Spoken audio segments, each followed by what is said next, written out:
تو یقیناً شب میں سب لوگوں نے ہمیں یاد رکھا ہوگا اور پوری امت کے لیے دعائیں کی ہوگی. بس ہماری دعا تو یہی ہے کہ اللہ تعالیٰ ان کی مانگی ہوئی دعاؤں کو قبول فرمائے, ان کو برابر ثابت فرمائے جنہوں نے جس چیز کے لیے دعا مانگی ہے. البتہ دعا مانگنے میں ہمیں ایک چیز کا خیال رکھنا چاہیے. ہم نے دعا مانگی ہے, ہمارے بہنوں نے, ہمارے بھائیوں نے بہت ساری دعائیں مانگی ہیں, اور عید کے بعد وہ فوراً ان دعاؤں کی قبولیت کے منتظر رہیں گے.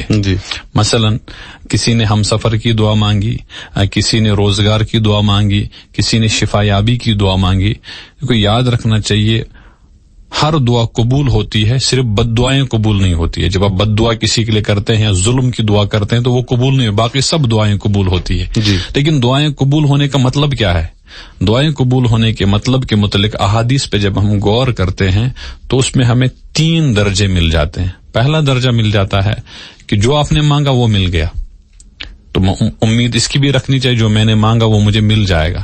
لیکن کبھی کبھی ایسا ہوگا آپ نے دعا مانگی لیکن وہ دعا, اس میں جو آپ نے چیز مانگی وہ آپ کو نہیں ملی, لیکن اس دعا کی برکت سے آپ پر آنے والی کوئی مصیبت اللہ نے ٹال دی. یہ بہت بڑی چیز ہے, اس کو کہتے ہیں ہم دفع مضرت, تکلیف کو دور کرنا, نقصان پہنچانے والی چیزوں سے اپنے آپ کو بچانا. اور تیسرا درجہ ہے نہ مانگی ہوئی چیز ملی اور نہ کوئی تکلیف دور ہوئی تو آدمی پریشان کیا ہوا. لیکن جب موت آئے گی, موت کے بعد اللہ تبارک و تعالیٰ کے فرشتے پوچھیں گے دنیا میں تم نے کچھ دعائیں مانگی تھی, قبول ہوئی؟ کہا وہاں تو کوئی قبول نہیں ہوئی. تو اللہ تبارک و تعالیٰ کی طرف سے جواب آئے گی, ترمذی میں موجود ہے, ترمذی شریف حدیث کی جو اہم کتاب ہے, وہاں سے جواب آئے گا تم نے جو دعائیں مانگی ہے وہاں جا کر ان کا نفع لے لو. تو نفع لے گا, بڑا خوش ہوگا. جب اس کو اتنا نفع ملے گا, اتنا ثواب ملے گا, اتنی نعمتیں ملیں گی, تو وہ اس وقت تمنا کرے گا کاش دنیا میں جتنی میں نے دعائیں مانگی ہوتی, جتنی مانگی ہے وہ کوئی قبول نہیں ہونی چاہیے تھی دنیا میں, یہاں آ کر ہمارے پاس اسٹاک رہ جاتا. اس لیے کبھی بھی ہمیں پس ہمت اور نا امید نہیں ہونا چاہیے. اس لیے کہ اب رمضان کے ختم ہونے کے بعد اللہ تبارک و تعالیٰ کے منشے کے مطابق شیاطین پھر کھول دیے جائیں گے, اور پھر ہم سوچیں گے ہم نے رمضان میں اتنی دعائیں مانگی, گناہوں سے بچنے کا اہتمام کیا, لیکن نتیجہ کچھ بھی نہیں نکلتا. ہم نے جو چیزیں مانگی وہ ہمیں ملی نہیں ہے.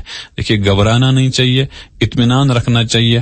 ہمیں اتنا تو شکر کرنا چاہیے کہ ہمیں اللہ نے اپنے سے مانگنے کا وقت ہمیں دے دیا اور ہم سے منگوایا اپنے آپ سے. تو یہ بہت بڑی نعمت ہے جب آدمی کے اندر اللہ تعالیٰ یہ جذبہ پیدا کرتے ہیں, وہ مانگ لیتے ہیں. ہم بہت سارے لوگوں کو دیکھتے ہیں وہ کبھی مانگتے ہی نہیں ہے. اللہ سے مانگنا بہت بڑی عبادت ہے, اور اس مانگنے کے نتیجے میں نتیجہ کب نکلے گا یہ اللہ کے ہاتھ میں چھوڑ دیجئے. اللہ کی طرف سے نتیجہ انشاءاللہ اتنا اچھا ہوگا, جب بھی ملے گا تو آپ کا دل خوشی ہوگا. اس لیے اپنی مانگی ہوئی دعاؤں کو کبھی بھی یہ نہیں سوچنا چاہیے وہ قبول نہیں ہوئی ہے. البتہ ہم بھی گزارش کریں گے کہ اب آئندہ جب بھی مانگیں گے تو ہمارے لیے بھی ضرور مانگ ہی لیجیے گا.